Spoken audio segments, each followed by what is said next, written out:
Close relationship with this organization ever since its formation by the late great Senator Paul Simon and our former Lieutenant Governor Bob Kustra. And these two organizations, the Union League Club of Chicago and Reform for Illinois, share a common mission, and that is an educated electorate, keeping watch of those elected to serve us at the local, state, and federal levels, and just generally being involved in civic affairs and trying to do whatever we can to help educate our members and the general public about the issues of the day.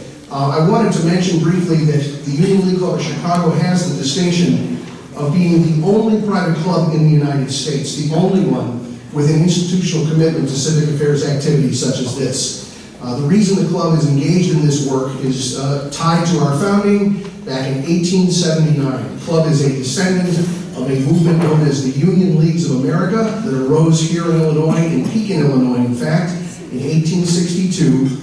A volunteer movement of citizens dedicated to helping President Lincoln preserve the Union. That's where the Union and the Union League name comes from. So that is why we are engaged in this kind of work, and we've been doing it for the last 139 years, and it is in that context we are so proud to be partnering with Reform for Illinois to present today's important candidate forum, and we thank you for taking time out of your busy day to be with us and to engage with us in this important act of civic democracy.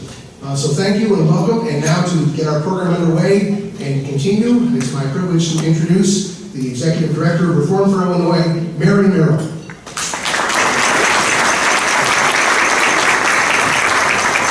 Thank you, Dave. Good afternoon.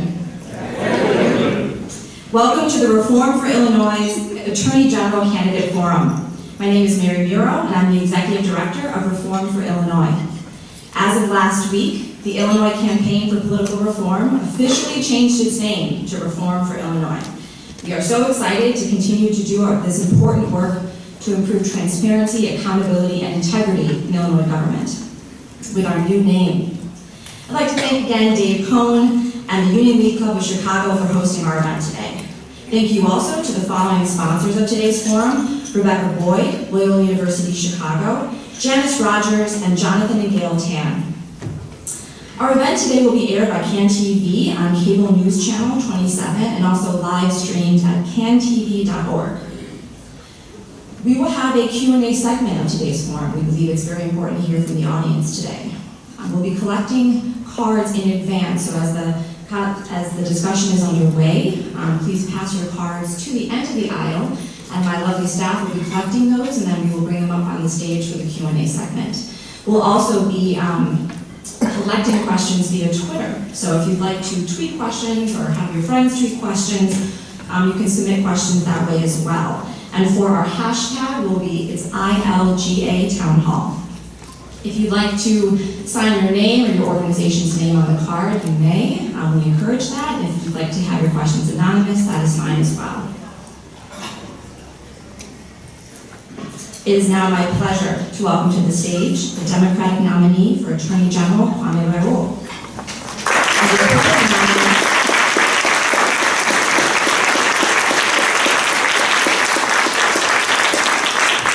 And the Republican nominee for Attorney General, Erica Harold.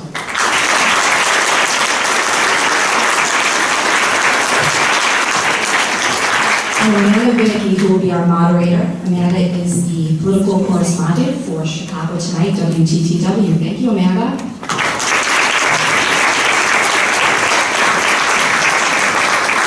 Armed with Union League Club coffee. Good afternoon to everyone, and Mary, to you as well. Thank you very much for the invitation to moderate what is this the first forum under the newly christened Reform for Illinois? Second. Oh man. First is first, second is the best. Okay. Anyway, with a high dollar and high stakes governor's race on the horizon, not to mention, of course, that little race for Chicago mayor, which seems like there may actually be more candidates than there were in the Democratic primary for the Attorney General's nomination. It can be tough to get attention on some of these down ballot races. So I do think that it is very important that we have a forum here today to hopefully bring in some public discussion and discourse to the state's chief legal officer. And with that, we would just like to begin with a brief introduction to allow each of you to say who you are and then how you view the role of Illinois Attorney General. And because I'm a believer in going, sorry Erica, reverse alphabetical, but finicky, I was always last. We're going to start with State Senator Kwame Raoul.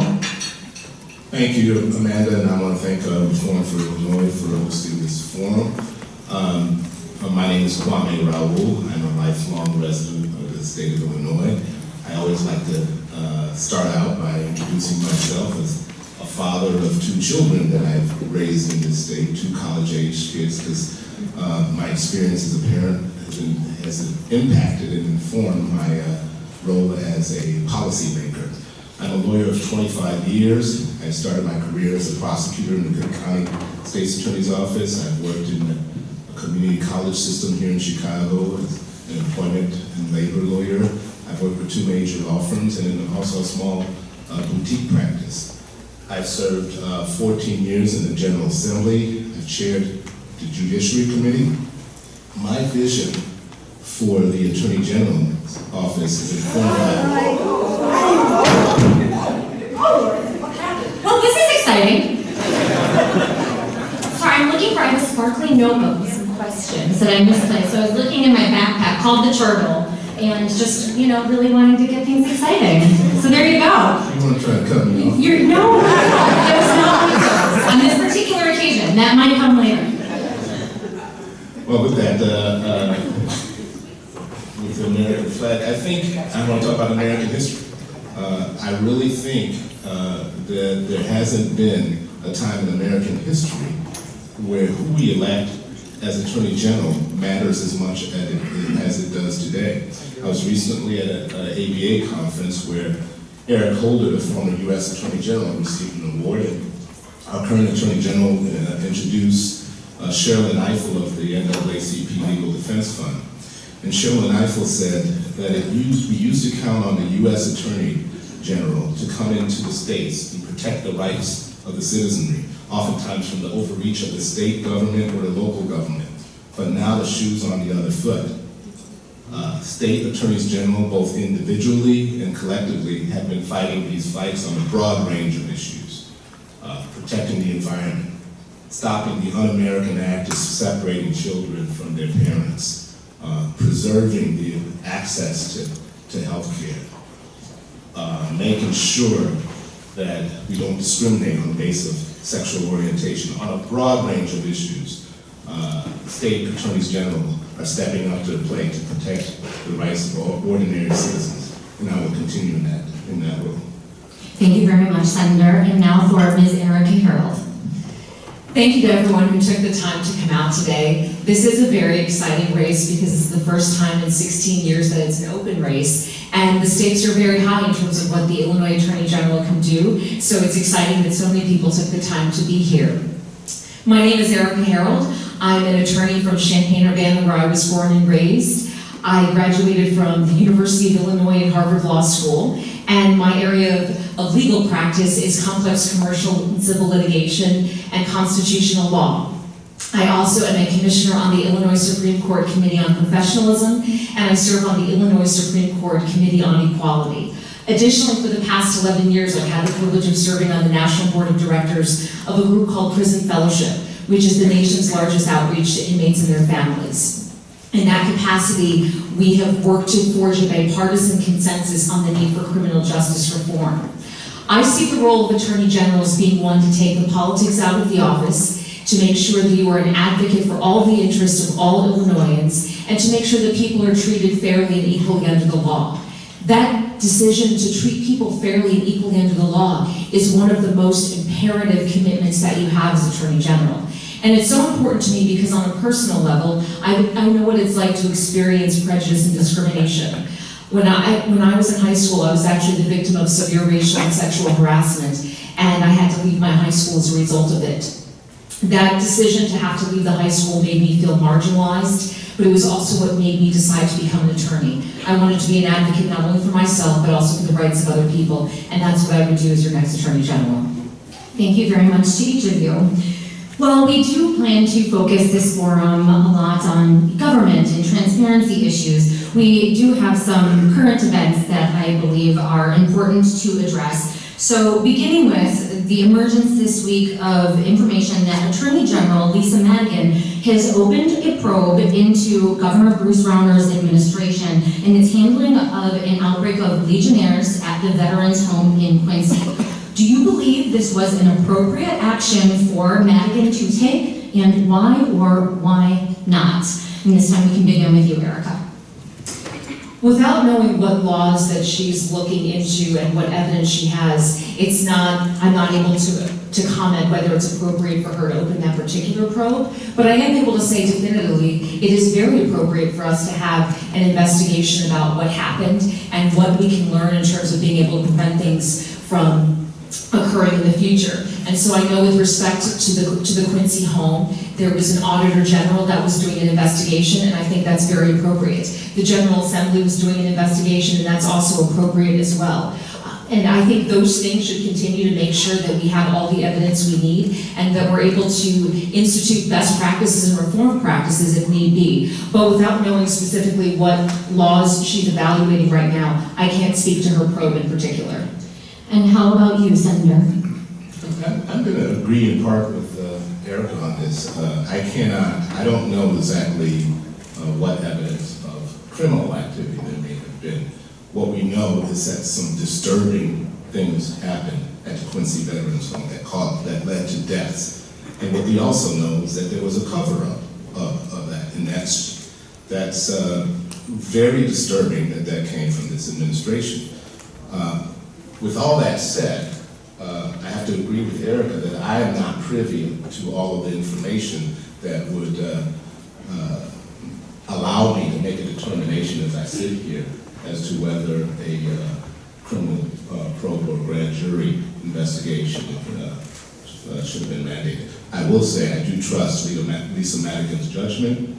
I think she's exercised good judgment on these powers over the course of the last 16 years. So I think more likely than not, she did the right thing, but I cannot say definitively.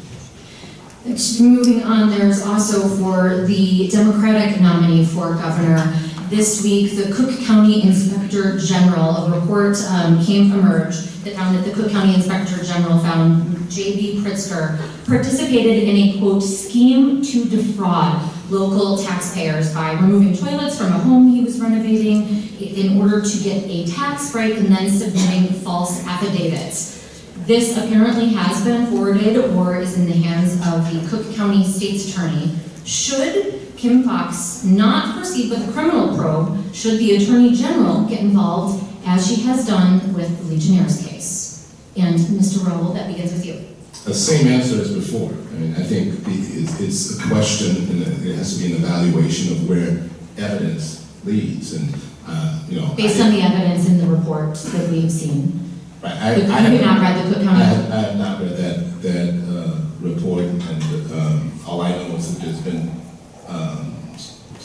excerpts of the report leaked out. I do know Patrick Blanchard. I did serve with him in the Cook County State's Attorney's Office. I don't know what the referral was, what the recommendations with the referral was, but I do know that the Cook County State's Attorney's Office Public Integrity Unit is looking into it. I have faith in the Public Integrity Unit of the Cook County State's Attorney's Office. So if they were to exercise a judgment that they shouldn't go forward any further with the criminal prosecution, I would say, and this is all I can say, consistent with my previous answer, is more likely than not, I would probably follow that. And do you have anything to add there, Ms. Harold?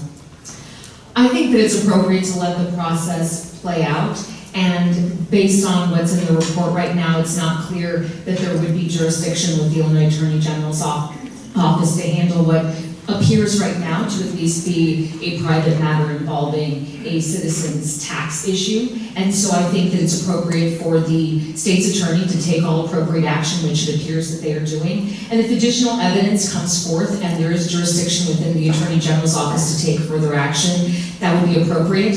But I think in both of these cases, it's important to note why it's so important to keep politics out of this, because you never want the legal process to be used as a way to punish political opponents, to score political points. And you want, when people conduct investigations, you don't want to question whether there are political implications. So at this point, I think it's appropriate to let the state's attorney's office conduct their investigation and then to reserve further comment if other evidence is disclosed. With each of these situations, there has been public feedback and reaction that appears as if there's political motivation, either in the leaking of the report or the investigation by the current Attorney General. I would like each of you to address what you would do, particularly given that you have accepted campaign donations, in your case, from Governor Bruce Rauner, and Mr. Raoul, in your case, from the Blue Wave funded by J.B. Pritzker, how you would remove the appearance of political motivations in pursuing any potential investigations into whoever wins the governor's race and who that may be. So I believe this time, Erica, it is your turn to begin. I think preserving the independence of the Illinois Attorney General's office is very important. So one of the things I would do, first and foremost, is to seek outside ethics training to bring into the office upon taking office. The National Attorney General's Association, they work with various attorneys general throughout the state or throughout the country on certain conflicts of interest and issues that come up that are unique to the Office of Attorney General. So I would want those outside ethics trainers to come in to bring a fresh approach to how to properly identify those sorts of issues, and that would be an office-wide issue. Additionally, I would want to set forth a series of bright line rules about when it would be appropriate to take action. First, you look at the Illinois Constitution, and it gives the Attorney General certain power. Then there's the Illinois Attorney General Act, that gives certain power. And then the Attorney General's office is bound by the Code of Ethics that binds every lawyer throughout the state. And so I would want to take my actions based on those particular rules and mandates, and to make it clear that politics would not be a motivating factor. It would be the rule of law and the fidelity to the people of Illinois. And yes, please go ahead. I think first of all, how one staffs one's office is critical, and I think Lisa Madigan has done a tremendous job staffing her office with former assistant U.S. attorneys and other prosecutors who are professional prosecutors. And to the extent, having served as a prosecutor, to the extent that you have individuals that have had a background of following the law and not following politics, you will have that consistency in the carrying out of the duties of the Attorney General's office. And then you have to have transparency. Thank you very much. And another corruption question, because that is one of the biggest problems in Illinois politics, or again, perceived as such, and that has contributed to a crisis in government. What specific and concrete problems can you address as Illinois Attorney General? And can you talk about what steps you would then take to address those issues? Well, with regards to perception corruption is what you're... The perception or corruption when you do see it happening, reality too. So I think it was Justice Brandeis who said that the #1 cleanser to public corruption is sunshine. That's why I worked with the Campaign for Political Reform, now Reform for Illinois, and my former colleague Susan Garrett and Attorney General Lisa Madigan in creating the Public Access Counselor's office in the Attorney General's office. I was the chief sponsor of that legislation. What has happened since is that incrementally the number of claims of bad FOIA denials or Open Meeting Act denials have increased year after year to where the Public Access Counselor's office is way overburdened. So there's an obligation to shift resources or to invest resources in the Public Access Counselor's office to to be able to process these claims in an expeditious manner. I think there's also an obligation for the Attorney General's office to be proactive and to work with local governments as well as state agencies in such a manner where these claims are not referred to the Public Access Counsel's office and legitimate FOIA requests and Open Meeting Act requests are respected initially at the local government or the state agency level. Go ahead, Ms. Harold. I think the Public Access Counselor part of the Attorney General's office is one of the most powerful parts of the office because it is charged with enforcing compliance with the Freedom of Information Act and the Open Meetings Act.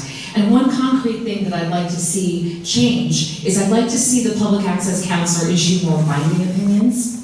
Right now, the office issues a lot of opinions, the overwhelming majority of which are advisory opinions. And one of the things that I think could help enforce compliance with these very powerful sunshine laws is if you're starting to create the body of law that weighs in on more of the novel situations because you're giving more guidance to the public bodies about the ways in which you need to see compliance. So I think having more binding opinions is something that would be very helpful. I also think the Attorney General's office needs more tools to be able to be more proactive as it relates to investigating incidents or allegations of public corruption. So I've called upon the General Assembly to provide the Attorney General's office with the ability to convene a statewide grand jury, because that would enable the Attorney General to look more systemically and comprehensively at issues of public corruption. Senator Rumble, do you believe that the Attorney General should have the power to convene a statewide grand jury? If I believe that the Attorney General's office is broader in nature in its function, it's much different than a U.S. Attorney's office or a local prosecutor's office, and that's perhaps why there hasn't been statewide grand jury power. If you do embrace that, you got to embrace it with the resources to follow it as well. What I do know, it's been said and it's been claimed that Lisa Madigan has not done the job of pursuing public corruption.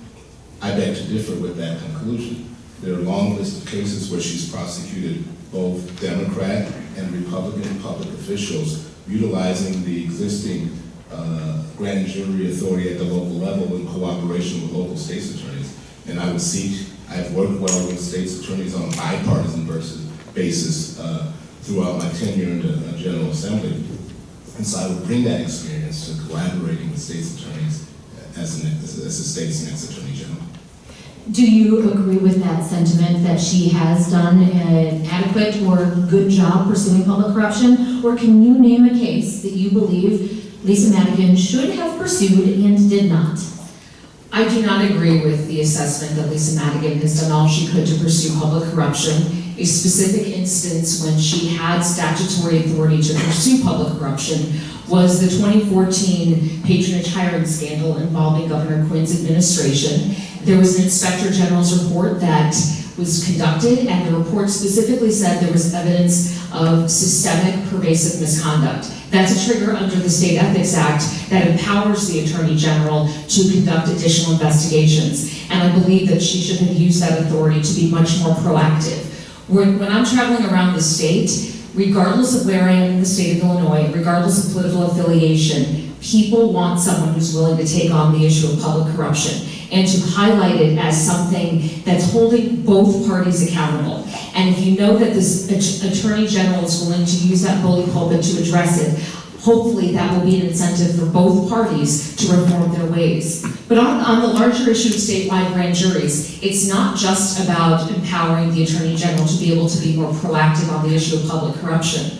It's also about allowing the Attorney General to address issues of sex abuse as well. I'm sure many of you saw the Pennsylvania Attorney General that disclosed a report that talked about some of the sex abuse that was occurring within that state and some of the archdioceses. I would wish to see our Attorney General be able to have the authority to conduct such an investigation so that it's not just about looking at what's happening systemically on a statewide level, but also to be able to set forth recommendations and best practices to move our state forward.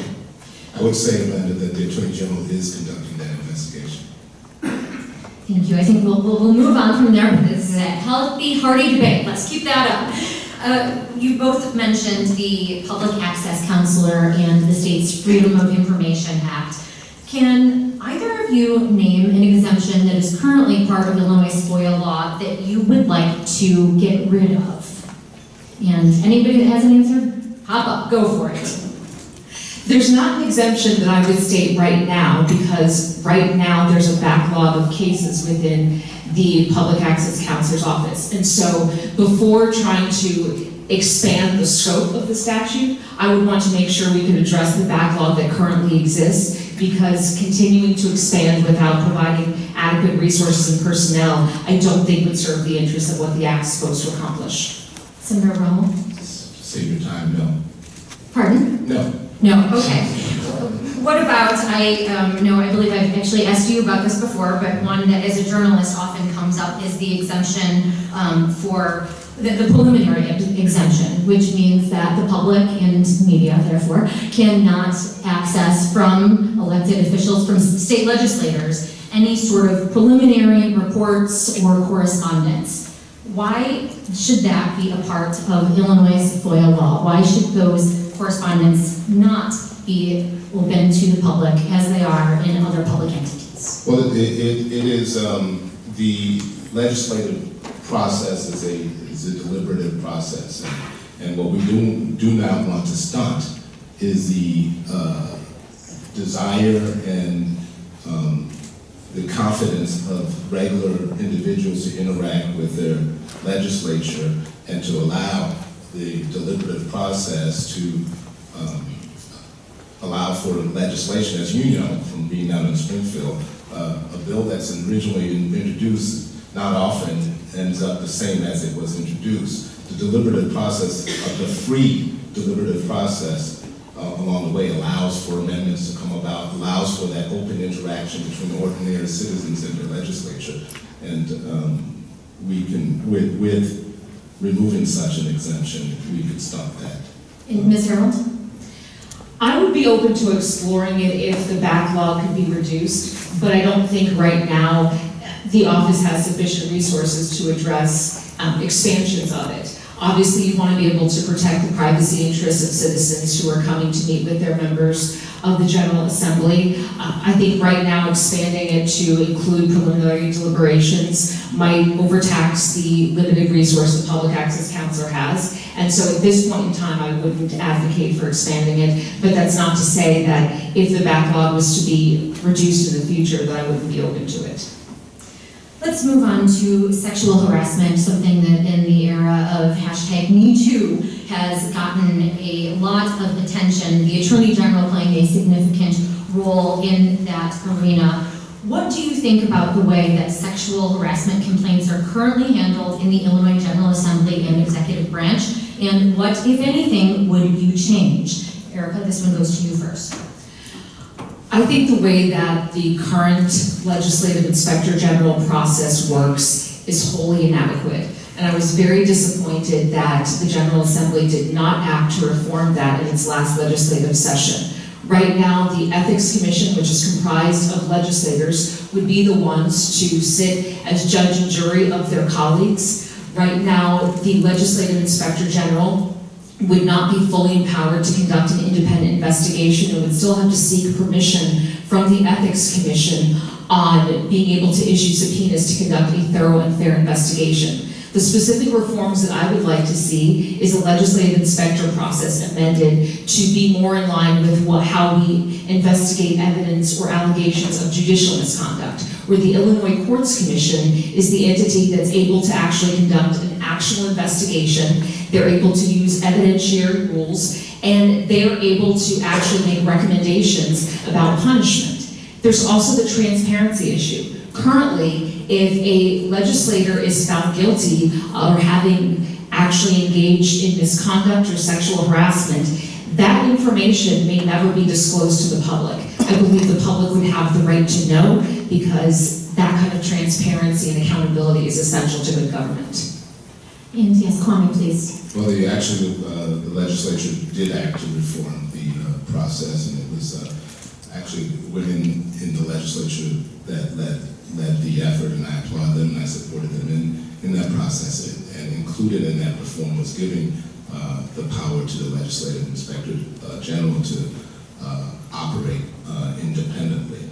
There was a point where the legislation did not have that language in there, and as I said before about how legislation develops during the process, that was added on at the insistence of my colleague, Senator Melinda Bush. We can continue to do more. I think the Attorney General's office can be a place where, an alternative place where people can feel safe to report sexual harassment allegations. As we speak, a jury is deliberating on the future of Chicago police officer Jason Van Dyke, accused of murdering teenager Laquan McDonald. Attorney General Lisa Madigan spearheaded, really, a consent decree oversight for the Chicago Police Department. Do you approve of that action, and what, if anything, is missing from the proposed consent decree, or you believe should be taken out of it? And this one goes to you first, Senator. I absolutely approve that action, and this is an example of what I said at the outset in my opening remarks. State Attorney General stepping up where the U.S. Attorney General has stepped away. It was Loretta Lynch that initiated this litigation, and when Donald Trump came into office and Jeff Sessions became our U.S. Attorney General, they stepped away from this, and Lisa Madigan stepped up where the void was, and so I applaud her for doing so. Law enforcement reform is something I've long worked on. I passed a torture inquiry commission after revelations about John Burge committing torture that sent men to death row for crimes they did not commit. I passed a comprehensive law enforcement reform package before the revelations of Laquan McDonald. One of the things that I think that they're actually doing now is to try to have a little bit more public review and public input into the consent decree. There's another issue that may not be a component of a consent decree, but touches this issue overall, not only for the Chicago Police Department, but for law enforcement generally.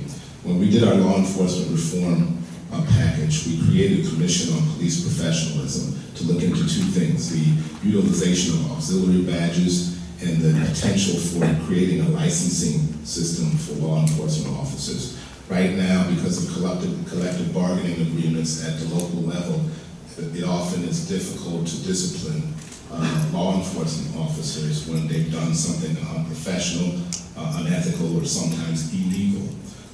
As a lawyer, if somebody complains to my employer may not want to take action, but the ARDC sure can. That exists for different professions. It should certainly exist for those who are authorized to carry deadly force.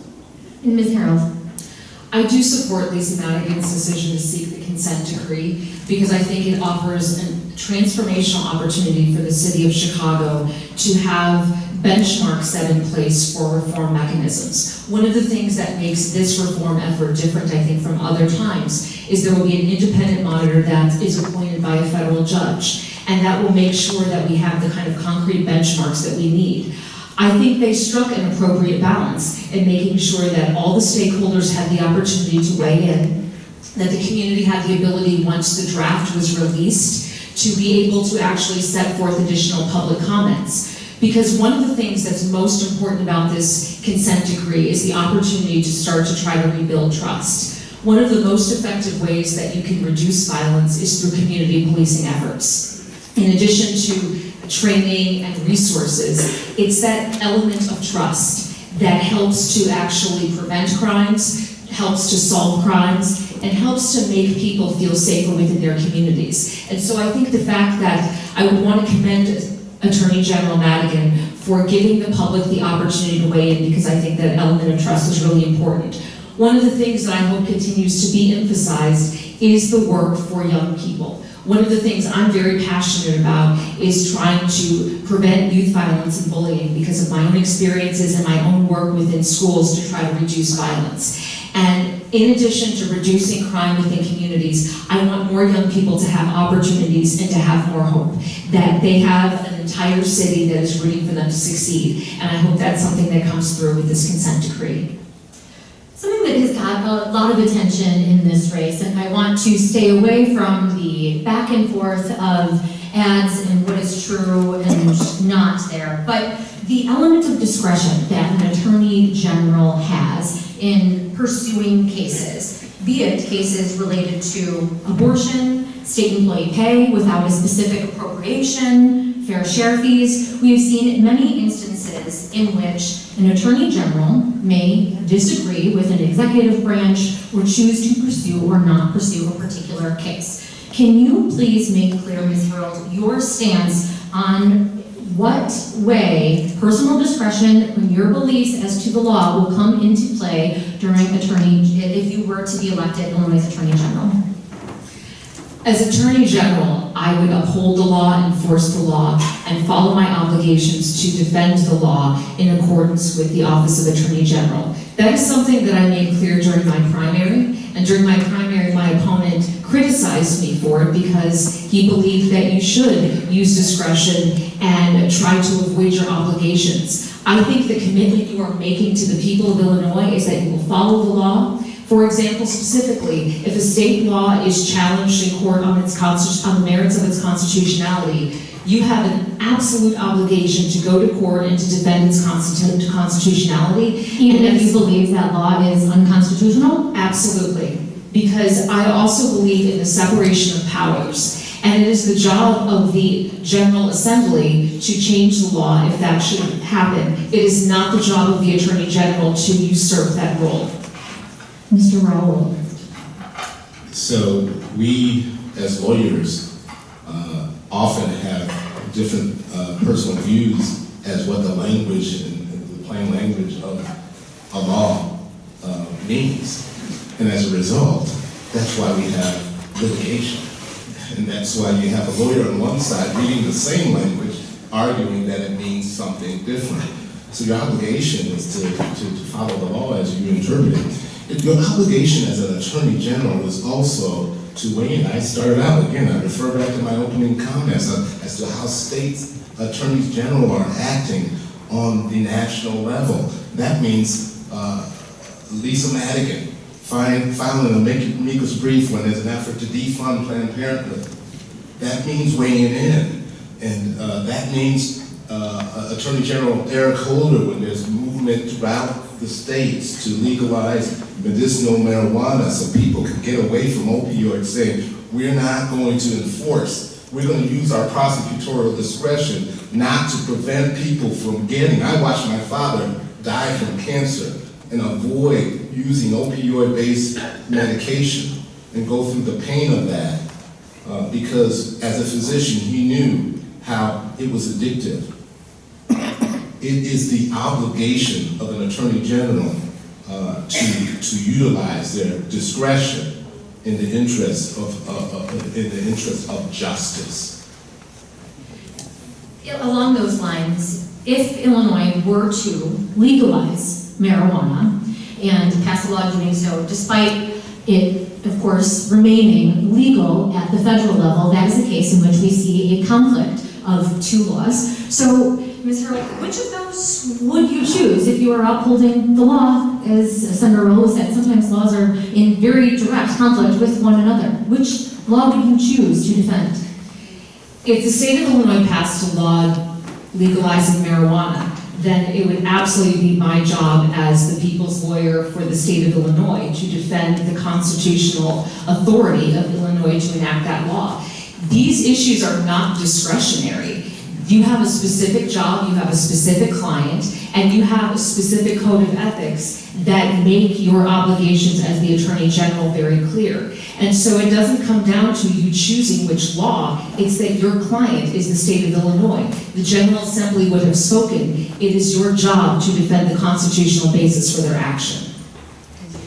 In terms of the Constitution, obviously pensions have gotten a lot of attention in Illinois. What role does the Attorney General have in addressing that pension crisis? And under what latitude is there under Illinois' current constitution for the General Assembly to pass a law that would rein in pension costs that you, as Attorney General, would be comfortable defending? Mr. Rowe? Well, I think the Supreme Court has appropriately interpreted the pension clause of the Constitution, and we did send up a bill to make clear, to make sure that we had direction from the Supreme Court. I participated in that process. We have direction, and now it is clear what the posture of the court is. And what we also did is we did pass legislation to rein in the cost with regards to new hires. Our obligation now is to make the actual payment on a consistent basis. I participated in the pension modernization task force, where we had outside consultants come in and review what was the driving cause behind the pension liability. And it was a failure under both Republican and Democrat administrations to make the annual payment. Our obligation is to make the annual payment. And Ms. Harold, I'm sorry, I just know we have lots of questions being submitted, so I'm sorry. Let's move on to Ms. Harold, if you have a response to that question. Yes, two parts. First, I would say that my opponent did vote to allow Governor Blagojevich to skip pension payments, and so I think that has to be noted in response to his assertions here. But the job of Attorney General as it relates to pension reform is to provide guidance to the General Assembly about what types of reforms would likely pass constitutional muster and those that would not. Based upon the Illinois Supreme Court's current jurisprudence, there are issues like bargained for consideration, invocation of police powers. Those will be the rubrics that they use to decide the constitutionality of any reform that is set forth by the General Assembly. I would not view it as being something where the Attorney General is putting forth their own individual plan. It's the job of the General Assembly to do that, but it's the job of the Attorney General to weigh in to the extent they seek guidance about the constitutional implications and whether it is likely to pass constitutional muster. In 2016, Illinois Supreme Court made permanent a policy that authorizes news cameras in trial courtrooms. That, however, relies on the chief judge of a judicial circuit applying for approval. And currently, 5 of Illinois' 24 judicial circuits have not applied for permission. Should it be mandatory for cameras to be permitted to record court proceedings statewide? And I believe this one goes to you first. I think it's a resource issue, and so to the extent there are resources to allow for taping, that's Well, this would something be that would media support. taping. This would be the court taping. Okay, This is thank you. or news media applying, but they are only permitted if the chief judge of a judicial circuit asks first the Supreme Court for permission. I think it's something that should be mandatory, provided that there are no privacy rights that are violated. Sometimes there are sensitive matters involving sexual assault or matters involving minors, and so under those circumstances, I would want the judge to have discretion to be able to say it would not be appropriate or to set up the safeguards to make sure. But part of what makes our legal system work is transparency, and so I believe it should be mandatory. Yes, Senator. I think it has to be evaluated on a case-by-case basis. Obviously, I would never be in favor of allowing cameras in juvenile court. And those are already in the rules, to be clear, but yes. But I'm saying, just philosophically, there's a reason why we keep juvenile court proceedings private. There may be also such philosophical reasons in criminal court proceedings where we want to protect a witness, or there may be other sensitive reasons for keeping proceedings privately, so we have to evaluate it on a case-by-case basis. But in terms of 5 counties that don't allow it in any case, is that acceptable? No, I think it's valuable to have the transparency of cameras in the courtroom so people can evaluate how their justice system is operating. I think it's a double-edged sword, to be honest with you, because I think As we've seen in some televised trials, the trials are conducted a certain manner because of the publicity of the trial rather than conducting it in accordance with the law and the procedures that should take place. Along those lines, there's obviously a wealth of information on the internet these days, but court records, in Illinois anyway, are often the exception. Currently, the Research.il portal allows filed court documents to be accessed only by judges, clerks, and attorneys who are parties to a particular case. Should this be opened to the public? And feel free to, of course, include if you believe there are any records that should not be remotely accessible online. And Senator Raoul. Obviously, like I said earlier, the juvenile court records shouldn't be accessible online. And I think obviously there are matters that at the discretion of a judge are sealed.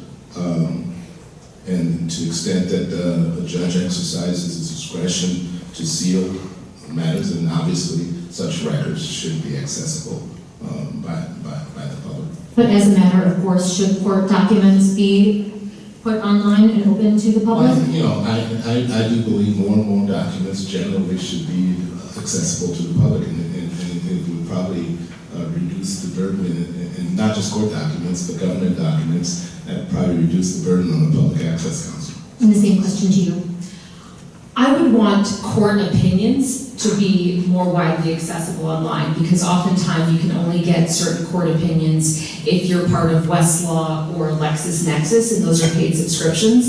And so I think putting those documents online in a way that is more accessible will actually enhance the ability of pro se litigants to be able to better defend themselves, because they oftentimes won't have access to those paid subscriptions. But actual documents that are filed in the course of proceedings, I wouldn't be in favor right now of those being able to just be available to the public, because, for example, bankruptcy proceedings, oftentimes that involves people's sensitive financial information, and that information, I think, could be used against people in ways that might violate their privacy interests. Also, sometimes people file discovery requests with the courts, and sometimes people put information in those documents that don't end up being part of the court's proceedings, or the court reserves judgment on certain things until a later date. And so I don't think those documents should be publicly accessible. But I think courts' judicial opinions should be, because it enhances transparency and it actually enables pro se litigants to better represent themselves in court. We've touched on this topic, but I want to try to nail down some specifics in terms of Illinois' relationship with the current administration in Washington. And I would like to see if there are any specific federal policies that affect Illinois that you would support or oppose. And Senator Raoul.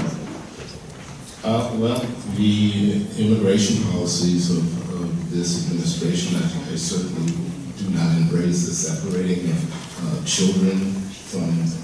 I'm the son of Haitian immigrants, and our president referred to my parents' home of origin as a shithole, expressed preference for certain immigrants over other immigrants.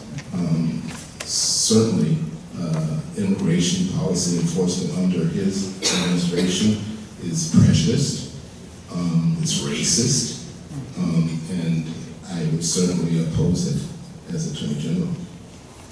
And Ms. Harold.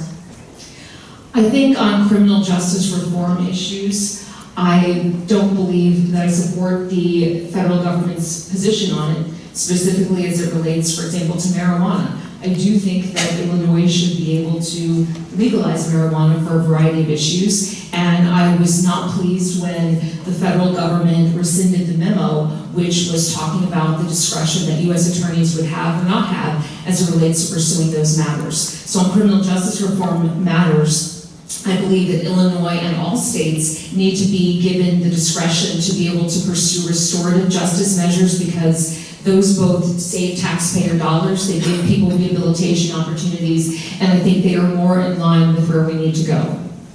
And I do believe we will be moving to the question and answer portion of the program, so please do pass any questions that you have to the side, and we can put it in this fun candy jar, and I will do my very best to not knock over the American flag in the process of getting said jar of goodies. While we wait for that to get up here, why don't we go through some specific actions that Lisa Madigan has taken in her role as Illinois Attorney General. For example, she has gotten involved in protesting the U.S. Department of Education as it comes to student loans. Do you support her action there, Erica?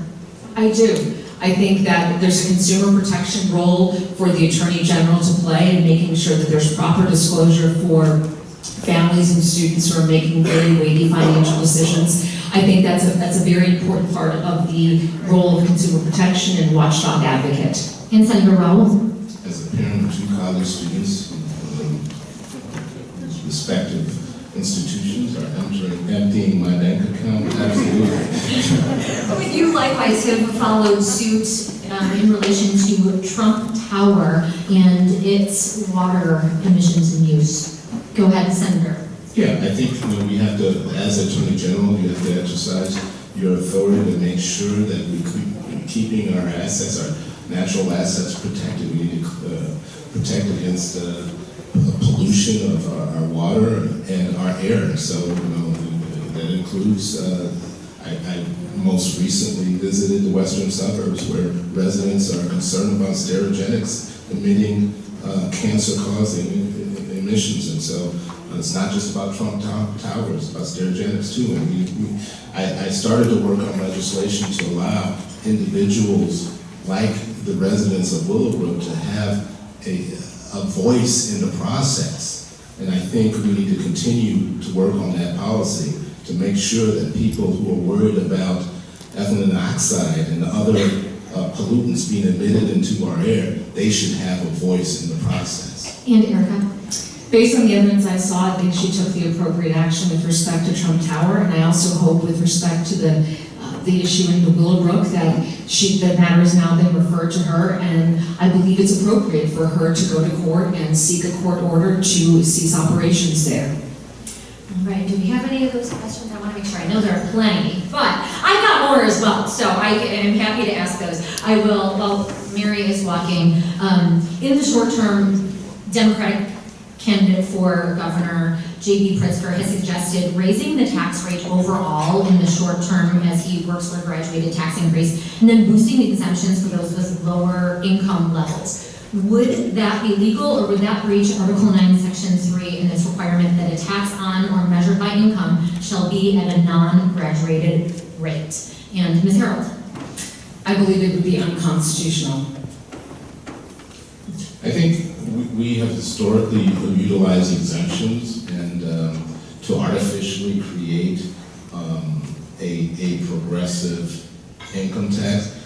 I've introduced, and I see Senator Don Harmon out there who's been a champion of trying to advance a progressive income tax. It's high time that the state of Illinois embrace the same tax structure that most states that have an income tax embrace, and that the federal government embraces. We should have a progressive income tax, and I absolutely endorse moving towards a progressive income tax. Any parameters in terms of if Illinois were to amend its state constitution in that fashion, how does he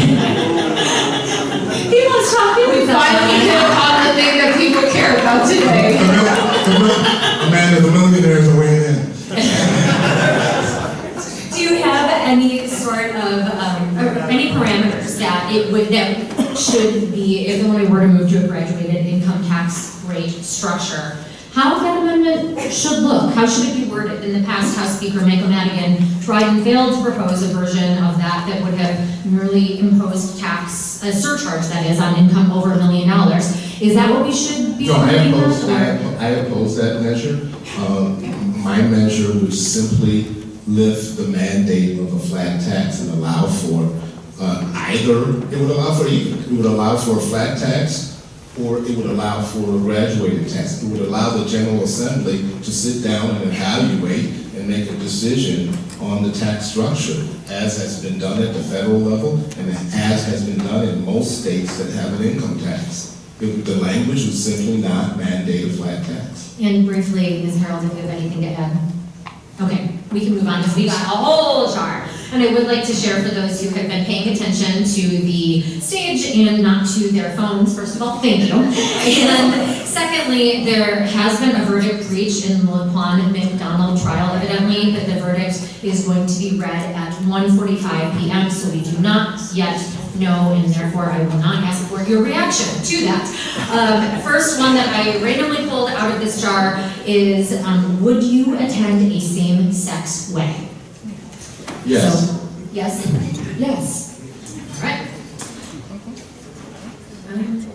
What do you see as imminent danger or threat if the second accused sexual predator is successfully appointed to the Supreme Court of the United States? And how would you protect Illinois residents against them? So, go for it. I'm sorry, I will try to read through. I just stop it. Go for it. And whoever wants to answer that one. I'll take a stab at it. I don't know how long we have. I think Roe v. Wade would be at risk, and I've already taken action in voting for HB 40 in inoculating Illinois. Illinois is an oasis in the Midwest in terms of allowing women to have access to reproductive health care. I think marriage equality, to your previous question, would hang in the balance. It was Justice Kennedy who authored a 5-4 opinion in the Obergefell decision. Obviously, Justice Kennedy is no longer on the court and is being replaced by somebody who's very evasive in his response to questions about the Obergefell decision. I think there's going to be a further assault on workers' rights, so I think that hangs in the balance.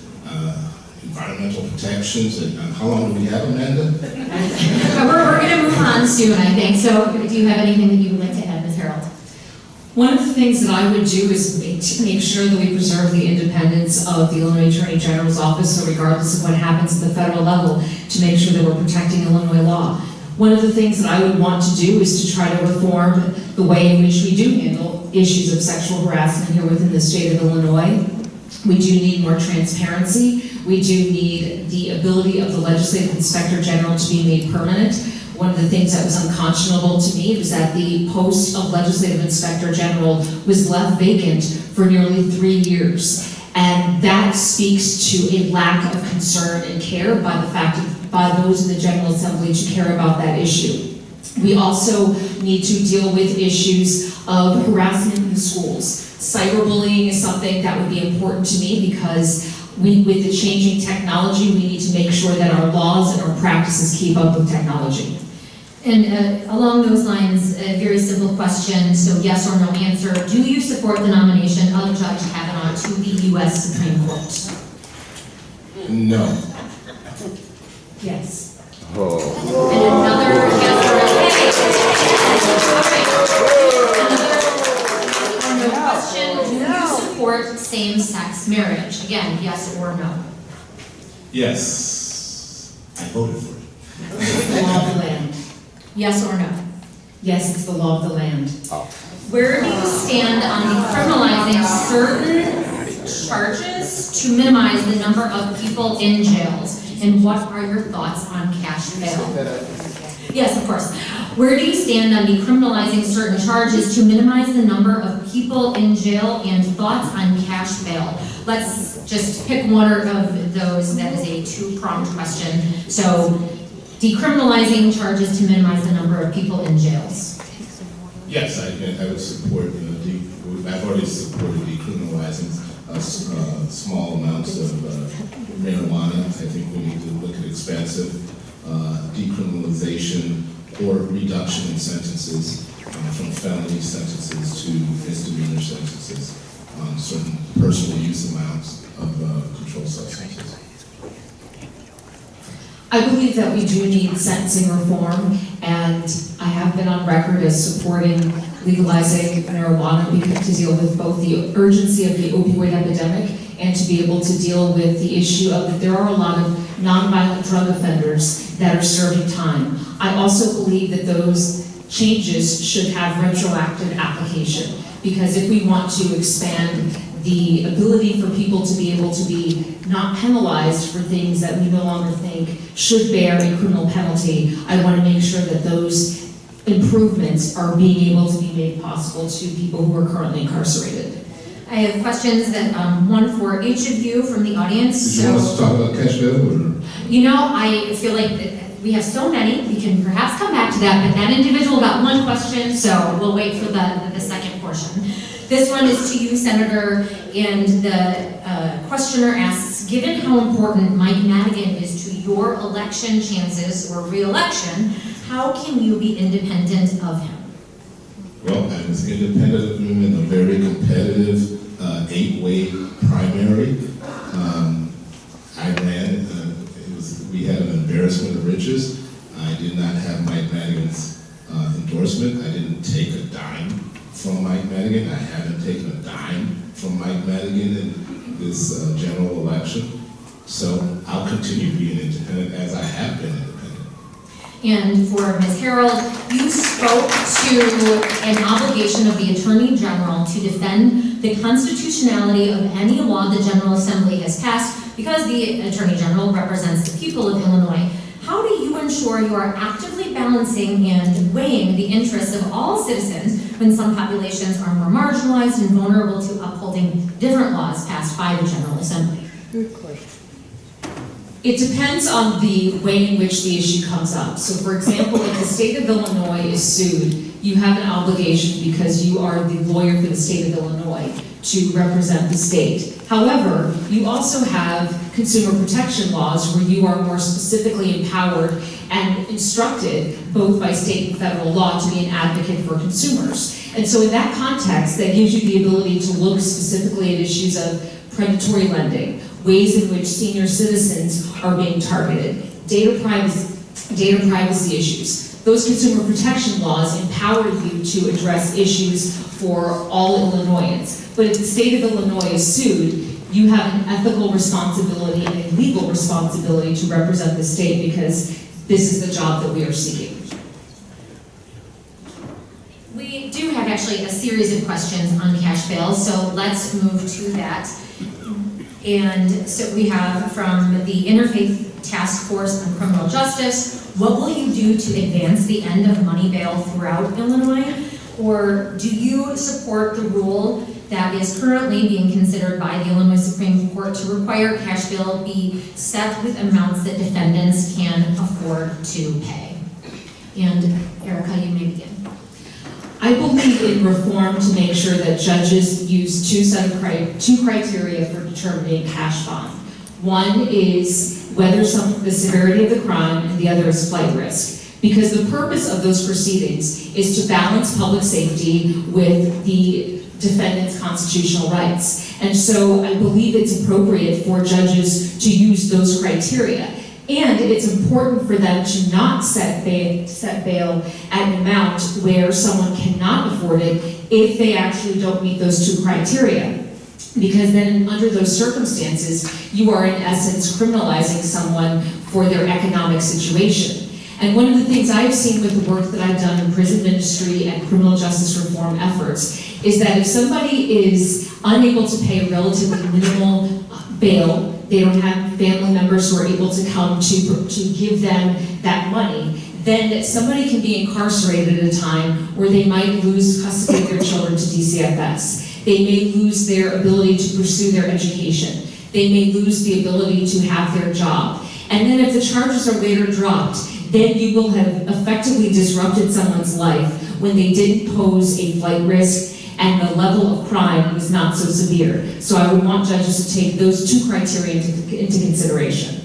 And Kwame. Yeah, I would support Supreme Court recommendations. Listen, we hold people in county jail oftentimes for longer than their sentence, the sentence at the end of the proceedings. We often have people plead to crimes they did not commit simply because they cannot bail themselves out of jail. That's unconscionable. That's not in the interest of justice. We certainly have to tie it to affordability, but we also need to examine moving away from a cash bail system altogether. We have to do so cautiously. As a member, as a vice chair of the Sentencing Policy Advisory Council, we've looked heavily into this, and we've looked into various risk assessment tools. It doesn't necessarily tie to the offense. It's an evaluation of the offender. You can arrest somebody for a nonviolent offense who is a public safety risk. They can be a danger to the public. You can, under an accountability theory, you can arrest somebody for a violent offense who wouldn't harm a fly. You have to evaluate the offender. It's not simply looking at the offense. Senator, this one is first poised to you. Would you support Illinois abandoning the interstate cross-check program? Well, it sponsors the legislation, so I guess I passed the legislation. Unfortunately, Governor Rauner vetoed it after about 3 days after it was revealed that Russian spies hacked into the Illinois Board of Election. He was going to veto it on the same day it was revealed, but he thought that would be bad PR. And Ms. Harrell. I think for now, Illinois needs to remain in both programs because not all the other states are part of those programs.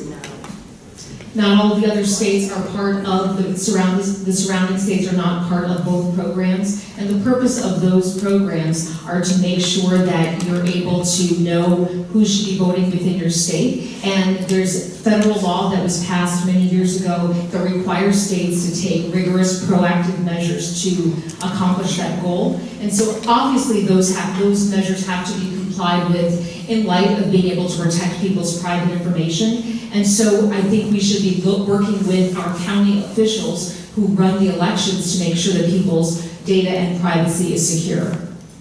Another set of questions that are specifically poised to each of you. And so, Senator Raul, the question is, will you be as aggressive as Lisa Madigan in pursuing relief on behalf of Illinois citizens against ComEd, Exelon, Peoples Gas, and utilities, particularly given contributions from many of these utilities to your campaign?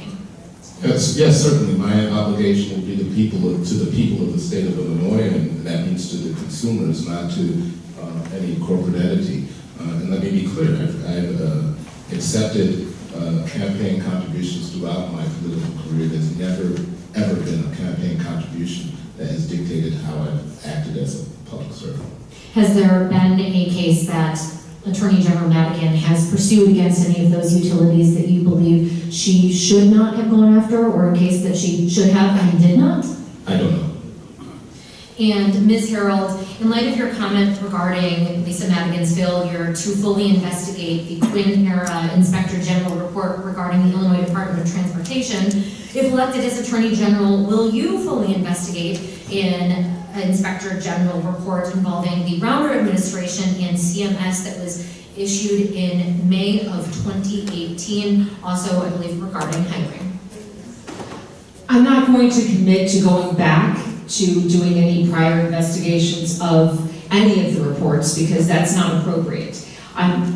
I think it's the job of the Attorney General to go forward and to take any report that comes their way. And if there was a report that came to me, regardless of the administration, where a legislative inspector general or any inspector general found serious evidence of misconduct, I would absolutely look into doing that investigation. But I won't go back into either administration, regardless of party, retroactively, because I don't think that's the appropriate use of the office's resources.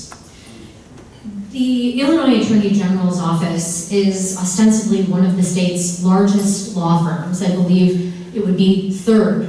What specific qualifications do you have in management practices to be leading an office of that size? Ms. Harold. Sorry, if you want to finish your drink there.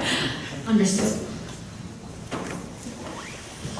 My experience that I would bring particularly would be setting priorities for the office, and it would come from the work that I've done managing complex commercial civil and litigation cases. The job of the Attorney General is to decide which cases are able to yield the best return on investments for the people of the state. And so I've been involved in a lot of large-scale litigation where you're working with a variety of resources and legal theories, where you're able to decide which cases are best suited to be able to achieve the results for the people. So I think that's what I would bring in terms of managing the kind of cases that would come in that office.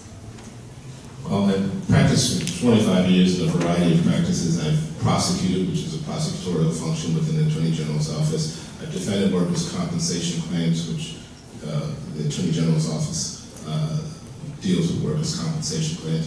I've done employment practices, litigation. Again, the Attorney General's office will do that. I've been a policymaker for 14 years. The Attorney General's office is engaged in weighing in on policy making. In addition to that, in the function of my current law firm, as a partner, I will supervise associates who are working on cases under me. While working in-house at the City Colleges of Chicago, I supervise lawyers working under me, as well as outside counsel working on a wide variety of cases. So I bring to bear my practice history, having tried cases in state court and federal court at the administrative level, having argued cases on appeal to the office of the Attorney General's office. I'll throw in a quick one here. Who is a Supreme Court justice, federal or Illinois, that you most admire or believe to have the best legal philosophy in practice? Senator Raul. Is this historically or not? Go for it. Whatever you want. You know I gotta go with Thurgood.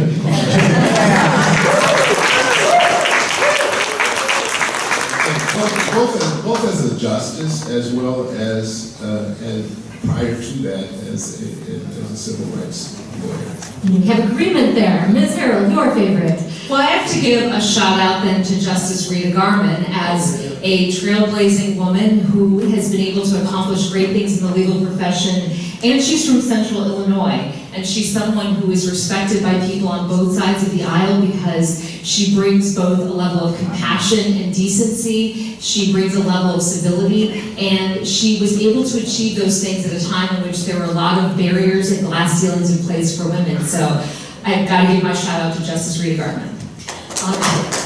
We will, I think we're nearing the end, but we have a serious question that I would like to get in, and not that that wasn't, but can the Attorney General's office challenge or scrutinize state or municipal governments from selling assets or securitizing long-term income sources when funds so raised are consumed in operating or fail to resolve our unfunded pensions? So there we go, one more time. Can the Attorney General's office challenge or scrutinize state or municipal governments from selling assets when those funds are consumed by operations or when they fail to resolve unfunded pensions?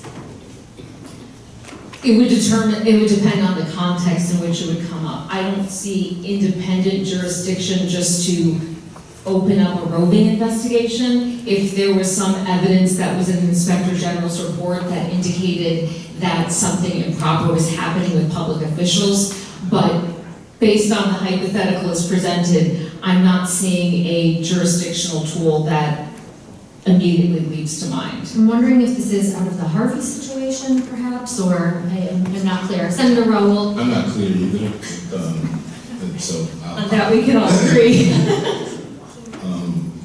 So I think, I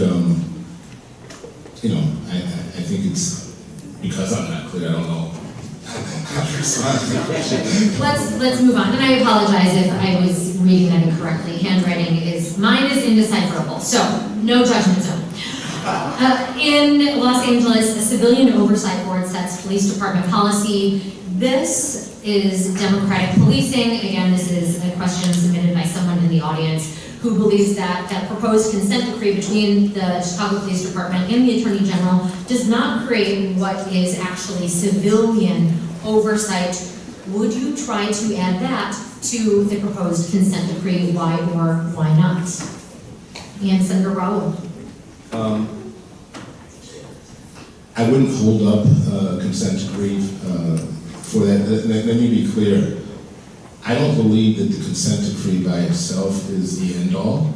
I don't think that means we stop working on policy to improve law enforcement processes. And so it's incumbent upon the local legislature and municipalities at the local level to look to ways to make sure we have democracy in our system and allow folks to have civilian input to create a faith in law enforcement, because otherwise we have a dangerous situation. Public safety is at risk if the community does not have confidence in law enforcement. So we should encourage the development of civilian oversight. I'm not sure that I would hold up a consent decree to achieve that. The consent decree will be what the federal judge orders, and there will be no discretion for an attorney general to change that consent decree. To the extent there are stakeholders who want to propose additional reforms, that's something that certainly could occur. But when we take office as attorney general, that consent decree will be in place by the federal judge, and there's no discretion to do anything to alter it. What role should Illinois' Attorney General play in supporting more challenging federal immigration policies? Two in particular, so let's take them piece by piece. The addition of the citizenship question to the 2020 census. Do you agree with that? And should the Attorney General play a role in supporting or challenging it? And I believe this is your turn, right? Yeah, I think Go so. first. Go for it, please. I didn't believe it was appropriate for the citizenship question to be added to the census at that late date because it did not go through the proper procedures for the way they usually did the pretest. And so at the time that this issue arose, I came out and said that because to me, these issues are not about political implications, they're not about partisanship, it's about following the law, even if it does not align with your particular political party. And so I think it's the job of the Attorney General to make sure that the federal government is complying with its constitutional obligations, and I would not hesitate to do so. And Senator Raul? I agree. All right, you know what? Perfect, because we do need to wrap it up, so I would like to give my sincere thanks for your contribution in that robust debate, and my sincere apologies to all of you and to our dear old flag. Oops. Thank you very much for your patience, and I appreciate it. Thank you.